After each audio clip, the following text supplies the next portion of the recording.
ہر قسم کے روحانی جسمانی مسائل اور وظائف کے لیے پیر اقبال قریشی چینل کو سبسکرائب کریں۔ نحمدہ ونصلی ونسلم علی رسولہ الکریم، اما بعد فاعوذ باللہ من الشیطان الرجیم، بسم اللہ الرحمن الرحیم۔ اللہ تبارک و تعالیٰ کے دو صفاتی نام ایسے ہیں،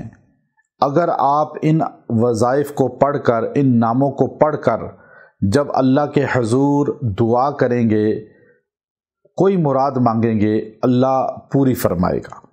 اور آپ کی مرادیں پوری ہوں گی، آپ کی خواہشات پوری ہوں گی، جائز مقاصد پورے ہوں گے، اور آپ کا دل انشاءاللہ ہمارے لیے دل سے بے قرار دعاؤں کے لیے ہوگا، اور آپ ہمارے لیے جھولی اٹھا کر دعا کریں گے کہ اللہ آپ کی مراد کو کیسے پورا کرتا ہے۔ ہر انسان کی خواہشات ہوتی ہیں، چاہت ہوتی ہے، مرادیں ہوتی ہیں، اور ہر انسان چاہتا ہے کہ میری ساری مرادیں پوری ہوں، لیکن یاد رکھیں سب مرادیں جنت ہی میں پوری ہوں گی، سب خواہشات جنت ہی میں پوری ہوں گی۔ دنیا ساری خواہشات کے پوری کرنے کا نام نہیں ہے۔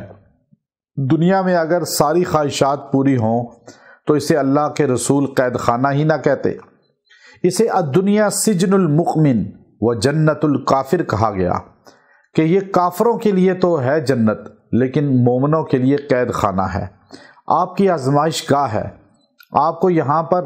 گناہوں سے پاک ہو کر جنت میں جانا ہے۔ ہم یہاں سزا کے طور پر آئے ہیں، یہاں دار البقا نہیں ہے، یہ دار القرار ہے، دار البقا آخرت ہے۔ اس لیے دنیا میں ایسے گزرو، ایسے زندگی گزارو کہ آپ علیہ السلام نے فرمایا کن فی الدنیا کأنک غریب او عابر السبیل، دنیا میں ایسے رہو جیسے مسافر ہوتا ہے، راہ گزر ہوتا ہے، وہ ویٹنگ روم میں بیٹھتا ہے صرف جہاز کے انتظار میں، جیسے ہی جہاز آتا ہے تو یہ وہ چھوڑ کر ویٹنگ روم چلا جاتا ہے، وہاں وہ تزائین نہیں کرتا، زیب و زینت نہیں کرتا وہاں اپنی نشست کی۔ دنیا میں ایسے رہو جیسے مسافر ہوتا ہے، راہ گزر ہوتا ہے۔ اب آپ کی دعائیں، مرادیں پوری ہو جائیں، اور آپ اللہ کے حضور جب دعا کریں تو آپ کی دعا رد نہ ہو، آپ جو چاہیں گے اللہ قبول فرمائے گا، اور انشاءاللہ آپ کو آپ کی خواہشات کے مطابق جائز مقاصد میں اللہ کامیابی دے گا۔ یہ بہت مجرب الفاظ ہیں، اور یہ اسماء الحسنہ میں سے اللہ کے بہترین الفاظ ہیں۔ وَلِلَّهِ الْأَسْمَاءُ الْحُسْنَى فَادْعُوهُ بِهَا، اللہ خود کہتا ہے میرے بہترین ناموں میں سے جو نام بھی تمہیں پسند آئے ان سے مجھے پکارو، میں تمہاری فریاد سنوں گا۔ تو اللہ کے دو نام، یا تواب یا رحمان، یا تواب یا رحمان، آپ ان دو ناموں کو 300 بار پڑھیں اور 3 دن تک پڑھیں،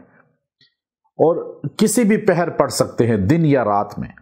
اور اللہ کے حضور یکسوئی کے ساتھ دعا کریں۔ جو دعا کریں گے اللہ پوری فرمائے گا، جو حاجت مانگیں گے اللہ قبول فرمائے گا، اللہ آپ کی مراد کو بھر لائے گا، اور انشاءاللہ العزیز آپ کا دل خوش ہو جائے گا، اور آپ کو ان کی تاثیر نمایاں نظر آئے گی کہ اللہ تبارک و تعالی کس طرح انسان کی فریاد رسی فرماتے ہیں، انسان کو دیتے ہیں، اور اللہ تو دینے کے لیے تیار بیٹھے ہوئے ہیں، اور اللہ چاہتا یہ ہے کہ میرا بندہ بس مجھ سے مانگے، مجھ سے سوال کرے، تو مانگنے والے کی کمی ہے، دینے والے میں کمی نہیں۔ وآخر دعوانا ان الحمد للہ رب العالمین۔